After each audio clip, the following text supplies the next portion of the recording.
मैं किसी पाकिस्तान और मैं हूँ आपका दोस्त मोहम्मद जफा।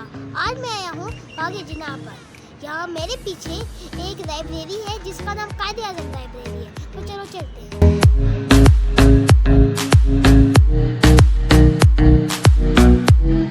यहाँ पे एक माउंटेन है, तो चलो हम चलते हैं उसके ऊपर।